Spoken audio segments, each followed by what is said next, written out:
नारद तुम भक्ता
ಚಿದಂಬರ ಶಿವ ಚಿದಂಬರ ಶಿವ ಚಿದಂಬರ ಶಿವ ಚಿದಂಬರ ಶಿವ ಚಿದಂಬರ ಶಿವ ಚಿದಂಬರ.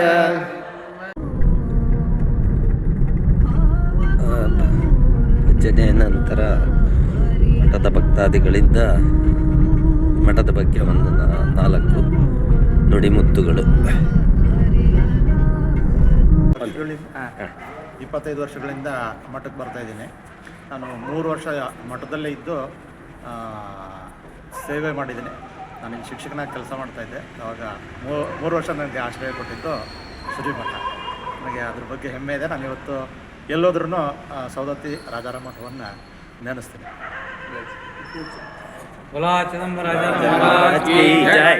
ಜೈ ಚಿದಂಬರಣ್ಣ. ನನ್ನ ಹೆಸರು ಯಲ್ಲಪ್ಪ. ಜೈ ಚಿದಂಬರ. ನಾನು ಯಲ್ಲಪ್ಪ ಕೃಷ್ಣಪ್ಪ ಉಪೆ ಅಂತೇಳಿ ಈ ರಾಜಾರಾಮ ಮಠ ಬರ್ಲಿಕ್ಕತ್ತ 20 ವರ್ಷಗಳದು. ಆದ್ರೆ ನನ್ನ ಊರು ಶೃಂಗಾರಗುಪ್ಪ. ಆದ್ರೆ 5 ಕಿಲೋಮೀಟ್ರ್ ಐತಿ. ಇಲ್ಲೇ ದಿನನಿತ್ಯ ಮಾಡಕ್ಕೆ 20 ವರ್ಷ ಆಯ್ತು. 20 ವರ್ಷದ ನಂತರ ನಮಗೆ ದೇವರ ಒಳ್ಳೆ ಬುದ್ಧಿ ಕೊಟ್ಟಾನ, ಒಳ್ಳೆ ಭಾವ ಕೊಟ್ಟಾನ. ಒಳ್ಳೆಯದು ಮನೆತನದ ಒಳಗೆ ಯಾವ ತೊಂದರೆಗಳು ಇಲ್ಲ. ಆದ ಕಾರಣ ನಮ್ಮ ಗಂಗಾಧರಗಳ ಶಿಷ್ಯನಾಗಿ ನಾವು ಸೇವಾ ಮಾಡ್ಕೊತ ಬಂದಿದ್ದು. ಜೈ ಚಿದಂಬರ. ಜೈ ಚಿದಂಬರ. ನಾವು ರಾಜಾರಾಮ ಸರ್ವಿಸ್ ಇದ್ದು ಭಾಳ 50 ವರ್ಷ 60 ವರ್ಷ ಗಟ್ಟಲೆ ಇದೇವ್ರಿ. ನಾವು ಇಲ್ಲೇ ಸೇವಾ ಮಾಡ್ಕೊತ ಇಲ್ಲೇ ಇದೇವ್ರಿ. ನಾವು ಆರಾಮದೇವ್ರಿ ಇಲ್ಲಿ. ಜೈ ಚಿದಂಬರ. ನನ್ನ ಹೆಸರು ಚಿದಂಬರ ಕನ್ನಡಿಕೆ ಅಂತೇಳಿ. ನಾವು ಇಲ್ಲಿ ಮಠದ ಭಕ್ತ ಮಂಡಳಿರ್ತೇವೆ. ಇದು ಚಿದಂಬರ ಮಹಾಸ್ವಾಮಿಗಳು ಪುಣ್ಯಕ್ಷೇತ್ರದಿಂದ ರಾಜಾರಾಮ ಮಠ ಮಹಾರಾಜರಿಂದ ಇಲ್ಲಿ ರಾಜಾರಾಮ ಮಠದೊಳಗೆ ದಿನ ದಿಂಡಿದು ಭಜನಿದು ಎಲ್ಲ ವ್ಯವಸ್ಥೆ ಐತಿ. ಯಾರ ಕಾರ್ಯಕ್ರಮ ಇದನ್ನು ನೋಡಿರ ಇಲ್ಲಿ ಅಗ್ದಿ ಅದ್ಭುತ ಇರ್ತೈತಿ. ಯಾರು ಹೊಸದಾಗಿ ಬಂದು ಇದನ್ನು ಸತ್ಸಂಗೊಳಗೆ ಇದನ್ನು ಭಾಗವಹಿಸ್ಬೇಕ ನಾವು ಕೇಳ್ಕೊತೀವಿ. ಜೈ ಜೈ ಚಿದಂಬರ. ಹೊಲ ಚಿದಂಬರ ರಾಜಾರಾಮ್ ಮಹಾರಾಜ್ ಕಿ ಜೈ. ನಾವು ಇವಾಗ 20 ವರ್ಷದ ಹಿಂದಿನಿಂದ ಬಂದಿದ್ದೇವೆ ಹಾಗೂ ನಾವು ದಿನನಿತ್ಯ ಈ ಸೇವಾದಲ್ಲಿ ಭಾಗಿಯಾಗಿರ್ತೇವೆ. ಶ್ರೀ ನಮ್ಮ ಗುರುಗಳಾದ ಗಂಗಾಧರ ದೀಕ್ಷಿತ್ ಅವರ ಮಾರ್ಗದಲ್ಲಿ ನಾವು ಇವತ್ತಿವರೆಗೂ ಇವನು ಮುಂದಿನವರೆಗೂ ಈ ಜನ್ಮ ಇರುವವರೆಗೂ ಈ ಮಠದ ಸೇವಾವನ್ನು ನಾವು ನಿತ್ಯವನ್ನು ನಡೆಸ್ಕೊಂಡು ಹೋಗ್ತೇವೆ. ನಮಗೆ ಪೂರ್ವ ಜನ್ಮದ ಪುಣ್ಯ ಹಾಗೂ ತಾಯಿ ತಂದೆ ಪುಣ್ಯ, ಗುರುವಿನ ಪುಣ್ಯ ಇವೆಲ್ಲವನ್ನೂ ನಾವು ಸಹಕಾರದಿಂದ ಮಮಕಾರದಿಂದ ಹಾಗೂ ನಮ್ಮ ಹಿರಿಯರಾದ ದೊಡ್ಡ ಶ್ರೀ ಗುರುಗಳು ಅವರ ಆಶೀರ್ವಾದದಿಂದ, ತಾಯಿಯ ಆಶೀರ್ವಾದದಿಂದ ನಾವು ದಿನನಿತ್ಯವೂ ಸೇವಾದಲ್ಲಿ ಭಾಗಿಯಾಗಿ ಚಿದಂಬರನ ಸೇವೆ ಮಾಡಲಿಕ್ಕೆ ನಾವು ಇಚ್ಛೆಯಿಂದ ಪೂರ್ವ ಭಾವದಿಂದ ಮಾಡುತ್ತಾ ಇರ್ತೇವೆ.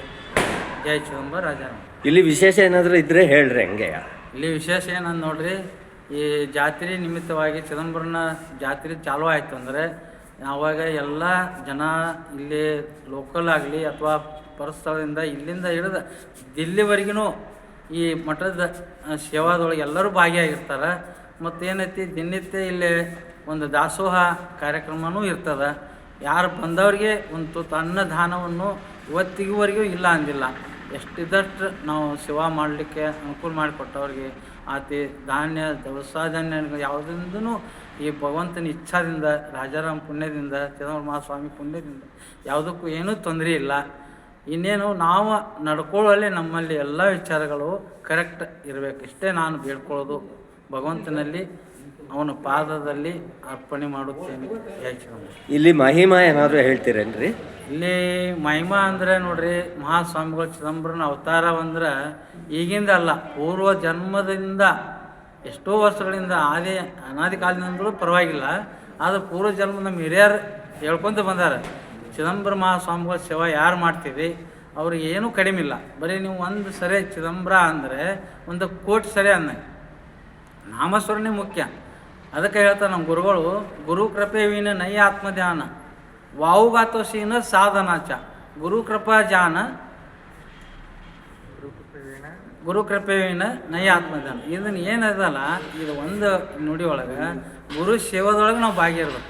ಗುರುವಿನ ಆಜ್ಞೆ ಏನಾದ್ರೆ ಆಜ್ಞೆ, ಮತ್ತು ಯಾವುದೂ ಆಜ್ಞೆ ಇಲ್ಲ ನಮಗೆ. ಮತ್ತು ಇನ್ನೇನು ಈ ಮಠದ ಬಗ್ಗೆ ಅಂತೂ ನಾವು ಭಾಳ ವಿಸ್ತಾರ ಮಾಡೋಕೆ ಹೋಗಲ್ಲ. ಯಾಕಂದ್ರೆ ಇದು ಇವಾಗಿಂದಲ್ಲ, ನಾವು ಈಟಿರ್ತನೂ ನೋಡ್ಲಿಕ್ಕೆ ಹೋಗ್ತೇವೆ. ಯಾವಾಗಂದ್ರೆ 72ನೇ ಇಸ್ವಿ ಇಂದ ಅವಾಗಿಂದನೂ ನಾವು ಅಲ್ಲಿಂದ ನೋಡ್ಲಿಕ್ಕೆ. ಯಾಕಂದ್ರೆ ನಮ್ಮ ಜನ್ಮದ ನಾವು ಉದ್ಧಾರ ಏನಪ್ಪ ಅಂದರೆ ಈ ಮಠದಿಂದ ಅಥವಾ ಈ ಗುರು ಚಿದಂಬರ ಮಹಾಸ್ವಾಮಿಯಿಂದ ಉದ್ಧಾರ ಆಗಿದೆ. ಅವ್ರ ನಾಮಸ್ಮರಣೆ ಬಿಟ್ಟು ಮತ್ತೊಂದು ಏನಿಲ್ಲ. ಯಾಕಂದ್ರೆ ಈಗ ನಾವು ಈ ಸುಮಾರು ಈಗ ನಮ್ಗೆ 60 ವರ್ಷ ನಡೀತಾವೆ. ನಮ್ದು ಡೇಟ್ ಆಫ್ 14/6/1967ನೇ ಇಸ್ವಿ ಒಳಗೆ ನಾವು ಹುಟ್ಟಿದ್ದೇವೆ. ಇಲ್ಲೆಲ್ಲ ಹಳೆ ಊರಾಗಿಂದ ನಮ್ಮ ಅಪ್ಪ ಆತಿ ನಮ್ಮ ಅಜ್ಜ ಆತಿ ಯಾರಾದ್ರೂ ಸ್ವಾಮಿ ಸೇವಾದೊಳಗೆ ಯಾರು ಭಾಗಿರ್ತೀರಿ ನೀವು ಎಂದೆಂದಿಗೂ ನಿಮ್ಮ ಮನೆಯೊಳಗೆ ಏನೂ ಕಡಿಮೆ ಆಗೋಲ್ಲ ಅನ್ನೋ ಉದಾಹರಣೆ ಸಹ ರಗಡದವು.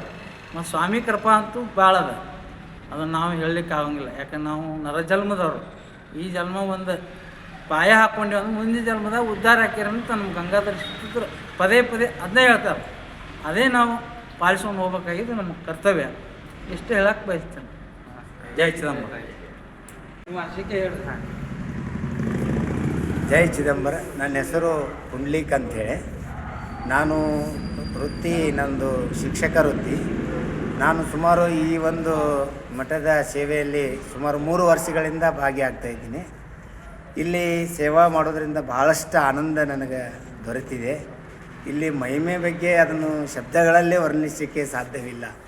ಇಲ್ಲಿ ಅದ್ಭುತವಾಗಿರ್ತಕ್ಕಂಥ ಕಾರ್ಯಕ್ರಮಗಳ ಬಗ್ಗೆ ಅವು 1-2 ಮಾತಿನಲ್ಲಿ ಹೇಳುವಂಥದ್ದು ಅಲ್ಲ. ಇಲ್ಲಿ ನೋಡಿ ಅನುಭವಿಸಿರ್ತಕ್ಕಂಥ ಆನಂದ ಪಟ್ಟಿರ್ತವರಿಗೆ ಇದರ ಮಹಿಮೆಯ ತಿಳಿಯೋದು. ಇಲ್ಲಿರ್ತಕ್ಕಂಥ ಎಲ್ಲ ಗುರುವರ್ಯರ ಬಗ್ಗೆ ಅಂತೂ ನಾವು ಎಷ್ಟು ಹೇಳಲಿಕ್ಕೆ ಬರೋದಿಲ್ಲ. ಬಹಳ ಅನನ್ಯವಾಗಿ ಬಹಳ ಆತ್ಮೀಯತೆಯಿಂದ ಎಲ್ಲ ಸಂಕಟಗಳನ್ನು ನೋವುಗಳನ್ನು ಮರೆಸ್ತಕ್ಕಂಥ ಒಂದು ಕ್ಷೇತ್ರ ಇದೆ ಅಂತಂದ್ರೆ ಅದು ರಾಜಾರಾಮ್ ಮಠ ಅಂತ ಹೇಳಲಿಕ್ಕೆ ನನಗೆ ಭಾಳ ಆನಂದ ಅನ್ನಿಸ್ತದೆ. ಇಲ್ಲಿ ಯಾರೇ ಬರಲಿ, ಎಂಥ ದುಃಖಿಗಳದಾರಂತಂದ್ರು ಇಲ್ಲಿ ಬಂದ್ರೆ ಅವ್ರ ಎಲ್ಲ ನೋವುಗಳು ಪರಿಹಾರ ಆಗಿರ್ತಕ್ಕಂಥ ಒಂದು ಅನುಭವವನ್ನು ಹಂಚಿಕೊಂಡು ಇಲ್ಲಿ ಹೋಗಿರ್ತಕ್ಕಂಥವ್ರು ಬಹಳ ಅವ್ರ ಅನುಭವಗಳನ್ನು ನಿತ್ಯ ನಮಗೆ ಹೇಳ್ತಾ ಇರ್ತಾರೆ. ನಮಗೆ ಏನೋ ಒಂದು ಹಿಂಗೆ ಐತ್ರಿ ಅಂತಂದ್ರೆ ನೀವೇನಿಲ್ಲರಿ ಒಂದು ಸಲ ಈ ರಾಜಾರಾಮರ ದರ್ಶನಕ್ಕೆ ನೀವು ಮಾಡ್ಕೊಂಡು ಹೋದ್ರೆ ನಿಮ್ಮ ಜೀವನೇ ಸಾರ್ಥಕ ಆಗ್ತೈತೆ ಅಂತಕ್ಕಂಥ ಮಾತನ್ನು ಎಲ್ಲಿ ಹೋದಲ್ಲಿ ಕೂಡ ಇವತ್ತು ಅದನ್ನು ಹೇಳ್ತಾ ಇದ್ದೀನಿ. ನಾನಿಲ್ಲಿ ಬಂದು 15 ವರ್ಷ ಆಯ್ತು. ನಾನೊಂದು ಸಣ್ಣ ಗ್ರಾಮದಲ್ಲಿ ಇರ್ತಕ್ಕಂಥವನು. ಇಲ್ಲೇ ದೊಡ್ಡವಾಡ ಅಂತಕ್ಕಂಥ ಒಂದು ಹಳ್ಳಿಯಲ್ಲಿ ಪ್ರೌಢಶಾಲಾ ಶಿಕ್ಷಕನಾಗಿ ನಾನು ಸೇವೆ ಮಾಡ್ತಾಯಿದ್ದೀನಿ. ಇಲ್ಲಿ ಈ ಮಠ ನಾನು ಇಲ್ಲಿ ಸವದತ್ತಿಗೆ ಬಂದು 15 ವರ್ಷಗಳಾಯಿತು. ಇಲ್ಲಿ ಮೊದಲು ಇದು ಚಿಕ್ಕದಾಗಿರ್ತಕ್ಕಂಥ ಒಂದು ಗುಡಿ ಇತ್ತು. ನಾನು ಅವಾಗ ನೋಡಿದೆ 15 ವರ್ಷದ ಹಿಂದೆ. ಆಮೇಲೆ ಈ ಮಠದ ಬಗ್ಗೆ ನನಗೆ ಅವಾಗವಾಗ ಬೆಳಗಿನ ಇಲ್ಲಿ ಒಂದು ಸೇವೆಯನ್ನು ದಿನನಿತ್ಯ ನಾನು ಕೇಳಿ ಭಾಳ ಆನಂದ ಪಡ್ತಾ ನನಗೆ ನನಗಿಲ್ಲಿ ಕರ್ಕೋತಾರಿಲ್ಲ ಅಂತಕ್ಕಂಥ ಒಂದು ಸಂಕಲ್ಪ ಇತ್ತು. ಯಾವಾಗ ಒಂದು ಸಲ ನನಗೆ ಯಾರು ಹೇಳಿಲ್ಲ, ನಾನಾಗಲೇ ಸುಮ್ಮನೆ ಬಂದು ಕುಂತುಬಿಟ್ಟೆ ಇಲ್ಲಿ ಸೇವೆಗೆ ಬಂದು ಕುಂತವನು. ನಾನು ಇವತ್ತಿಗೂ ಕೂಡ ಇಲ್ಲಿಂದ ಎಲ್ಲೋ ಹೋಗಿದ್ರು ನನಗೆ ಆ ಕ್ಷಣ 8 ಗಂಟೆ ಅಂದರೆ ನನಗೆ ಈ ಮಂದಿರದ ನೆನಪಾಗಿಬಿಡ್ತದೆ. ಸೇವೆ ನಡೆದಿದೆ, ನಾನು ಇವತ್ತನ್ನು ಕಳ್ಕೊಂಡಿನಲ್ಲ ಆ ಒಂದು ಕೊರಗೆ ನನಗೆ ಯಾವತ್ತೂ ಕಾಣ್ತದೆ. ಹಾಗೆ ಏನೇ ಇದ್ದರೂ ಪ್ರತಿದಿನ ಎಲ್ಲೇ ಇದ್ದರೂ ಒಟ್ಟು ಈ ಸೇವೆಗೆ ಬಂದು ಭಾಗಿಯಾಗಿ ಆನಂದ ಪಡ್ತೀನಿ. ಇಲ್ಲಿ ಗುರುಗಳ ಬಗ್ಗೆ ಹೇಳೋದು, ಈ ಕ್ಷೇತ್ರದ ಬಗ್ಗೆ ಅದು ಸಾಮಾನ್ಯ ಶಬ್ದಗಳಲ್ಲಿ ಮೀರುವಂಥದ್ದಲ್ಲ. ಇಲ್ಲಿ ನಡೆದಿರ್ತಕ್ಕಂಥ ಜ್ಞಾನೇಶ್ವರ ಪಾರಾಯಣಗಳು ಅಂತೂ ಅದರ ಇದು ಮಹಿಮೆ ಅಂತೂ ಇವತ್ತು ಈ ನಾಡಿನಾದ್ಯಂತ ಪ್ರಸಾರ ಆಗಿಬಿಟ್ಟಿದೆ. ಅದ್ಭುತವಾಗಿರ್ತಕ್ಕಂಥ ಗಿರಿಜಾ ಕಲ್ಯಾಣ ಮಹೋತ್ಸವಂತೂ ಇದನ್ನು ಇಡೀ ನಮ್ಮ ಭಾರತ ದೇಶದುಂಬ ಎಲ್ಲರೂ ಇಲ್ಲಿ ಬಂದಿರತಕ್ಕಂಥವ್ರು ಇವತ್ತಿಗೂ ಕೂಡ ಅದನ್ನು ಕೊಂಡಾಡ್ತಾ ಇದ್ದಾರೆ. ಸುಮಾರು 45 ಪುಣ್ಯ ಶ್ರೀಗಳು ಇಲ್ಲಿ ತಪಸ್ವಿಗಳು ಆ ಒಂದು ಗಿರಿಜಾ ಕಲ್ಯಾಣ ಮಹೋತ್ಸವ ಕಾರ್ಯಕ್ರಮದಲ್ಲಿ ಬಂದ ಇಷ್ಟು ನಮಗೆ ಅದ್ಭುತವಾಗಿರ್ತಕ್ಕಂಥ ಆನಂದವನ್ನು ಕೊಟ್ಟು ಹೋಗಿದ್ದಾರೆ. ಇಂಥ ಒಂದು ಕ್ಷೇತ್ರದಲ್ಲಿ ನಾವು ಇದ್ದೀವಿ ಅಂತಕ್ಕಂಥ ಒಂದು ಭಾವವೇ ನಾವು ಬಹುಶಃ ಕಲ್ಪನೆ ಮಾಡ್ಕೊಳ್ಳೋಕ್ಕಾಗ್ತಾಯಿಲ್ಲ ಅಂತ ಅದ್ಭುತವಾಗಿರ್ತಕ್ಕಂಥ ಒಂದು ಈ ಚಿದಂಬರೇಶ್ವರನ ಈ ಒಂದು ಕ್ಷೇತ್ರದಲ್ಲಿ ನಾವೆಲ್ಲ ಪುಣ್ಯಶಾಲಿಗಳು ಅಂತಕ್ಕಂಥ ಮಾತನ್ನು ಹೇಳಿ ನನ್ನ 2 ಮಾತುಗಳಿಗೆ ಆ ನಿರ್ಗುಣ ಪಾದಕದ ಬಗ್ಗೆ ಒಂಚೂರು ಏನಾದ್ರು ಹೇಳಿ. ಪಾದದ ಬಗ್ಗೆ ಅದರ ಶಕ್ತಿ ಅಲ್ಲಿ ಅಪಾರವಾಗಿರ್ತಕ್ಕಂಥ ಶಕ್ತಿ ಇದೆ. ಅಲ್ಲಿ ಪಾದ ಮುಟ್ಟಿದರೆ ಸಾಕ ಆ ಮನುಷ್ಯನಲ್ಲಿ ಇರ್ತಕ್ಕಂಥ ಒಟ್ಟ ಕಲ್ಮಶಗಳಂತಕ್ಕಂಥವು ಸ್ವಚ್ಛವಾಗಿ ಬಿಡ್ತಾವೆ. ಅಲ್ಲಿ ಒಳಗೆ ಸ್ಪರ್ಶ ಮಾಡಿಕೊಡ್ದ ಅವನಲ್ಲಿ ಇರ್ತಕ್ಕಂಥ ಕೆಟ್ಟ ಭಾವಗಳೇ ಇಲ್ಲಿ ಅವನು ಮರ್ತ ಹೋಗಿಬಿಡ್ತಾನೆ. ಹೊರಗೆ ಬಂದು ಅವನಲ್ಲಿ ಎಂಥ ಒಂದು ಅಮೃತದ ವಾಣಿಗಳು ಬರ್ತಾವಂತಂದ್ರೆ ಆ ವ್ಯಕ್ತಿ ಯಾವತ್ತಿಗೂ ತನ್ನಲ್ಲಿರ್ತಕ್ಕಂಥ ದುರ್ಗಳನ್ನು ಬಿಡ್ತಕ್ಕಂಥ ಒಂದು ಮಹಿಮೆ ಈ ಪಾದದ ಮಹಿಮೆ ಐತಿ. ನನಗೆ ತಿಳಿದ 2 ಮಾತುಗಳನ್ನು ಹೇಳಿ ಏನಾದರೂ ತಪ್ಪಿದ್ರೆ ಕ್ಷಮಿಸಿ ಅಂತಕ್ಕಂಥ ಮಾತನ್ನು ಹೇಳಿ ನಾನು 2 ಮಾತುಗಳು ವಿರಾಮ ನೀಡ್ತೀನಿ. ಜೈ ಚಿದಂಬರ. ಜೈ ಚಿದಂಬರ.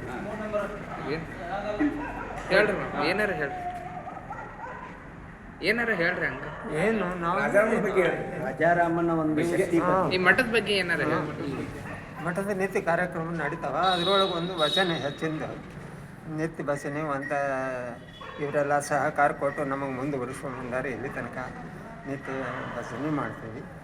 ಸ್ವಾಮಿ ನಿದ್ರೆ ಭಂಗ ಅಂದು ಸ್ವಾಮಿಯನ್ನು ಸೇಜಾರತಿ ಮಾಡ್ತೀವಿ. ಅದಕ್ಕೆ ಯಾವತ್ತು ಕಾರ್ಯಕ್ರಮಕ್ಕೆ ಪಾಲ್ಗೊಂಡು ನಾವು ಬೆಳಗಿಂದ ಕಾರ್ಯಕ್ರಮಗಳು ಏನೇನ್ರಿ? ಬೆಳಗಿಂದು ಏನು ಬೆಳಗ್ಗೆ ಪೂಜಾ ಅದು ನಡೀತದೆ. ಹಾಂ, ಪೂಜಾ ಅದು ಮಾಡ್ತಾರೆ, ನಡೀತದೆ. ಮಧ್ಯಾಹ್ನಕ್ಕೆ ಪೂಜೆ. ಹಾಂ, ನಂತರ ಪ್ರಸಾದ ಮಾಡಿ 1-2 ತಾಸು ವಿಶ್ರಾಂತಿ. ಓಕೆ. ಸಂಜೆ ಮುಂದೆ ಮಾಡ್ತೀವಿ ಕಾರ್ಯಕ್ರಮ ನಡಿ. ಸಂಜೆ ಭಜನೆ. ಹಾಂ, ಓಕೆ. ಜೈ ಚಿದಂಬರ. ಬರ್ರಿ